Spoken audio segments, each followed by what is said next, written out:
hukum asal. Kalau ditanya bagaimana orang yang mampu? Orang yang mampu dia mengemis. Dia meminta-minta kepada manusia. Bagaimana hukumnya? Ketika dia kerjaannya mengemis, minta-minta. Ya. Kata Rasulullah kemudian kata Rasulullah sallallahu alaihi wasallam mengingatkan Qabisah. Ya Qabisatu, innal mas'alah, sesungguhnya meminta-minta itu la tahillu illa li ahadi thalathah. Meminta-minta itu tidak halal kecuali untuk satu dari 3 orang.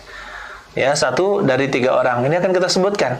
Yang pertama adalah rajulin tahammala hammalah atau hamalah.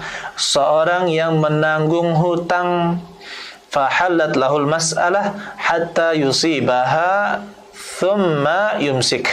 Seorang yang terpaksa menanggung hutang. Misalkan ada hutang orang lain, kemudian dia katakan, ya saya menjadi penanggung jawab hutangnya, saya bayarkan hutangnya. Ternyata hutang tersebut beralih kepada dirinya, ya, dan dia juga tidak mampu. Dia juga tidak mampu membayarkan hutang orang tersebut. Maka kita katakan, dia karena memiliki niat yang baik, maka boleh dia meminta untuk dibantu pembayaran hutangnya karena dia menolong orang lain. Nah, ini hanya boleh meminta-minta sampai kapan? Sampai hutangnya selesai. Sampai hutangnya selesai. Kalau sudah selesai hutang tersebut, maka dia tidak boleh lagi meminta-minta.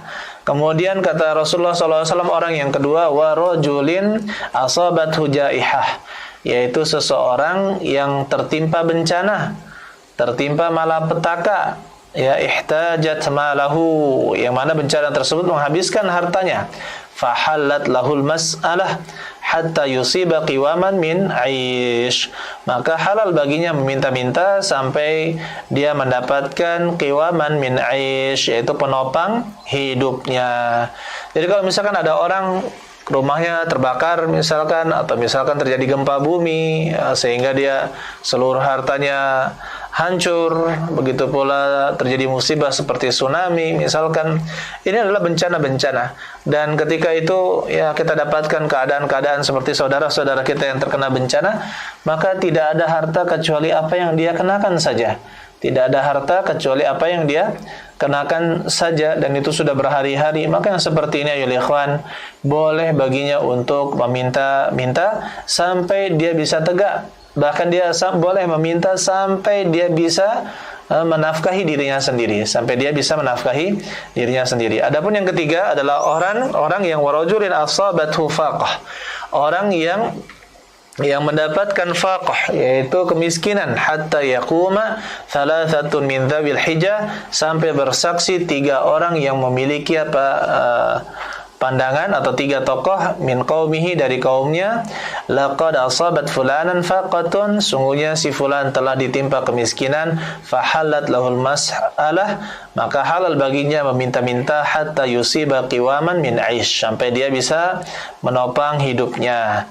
Oleh karena itu, ayolah ikhwan, ini 3 hal yang diajarkan oleh Nabi SAW kepada Qabisah agar tidak bermudah-mudah untuk meminta. Kata Rasulullah SAW, fama siwahunna, adapun yang lain dari itu, ya, ya Qabisah suhtan, dia adalah harta yang haram, yakuluha sahibuha suhtan, ya, orang tersebut memakannya dengan cara yang haram.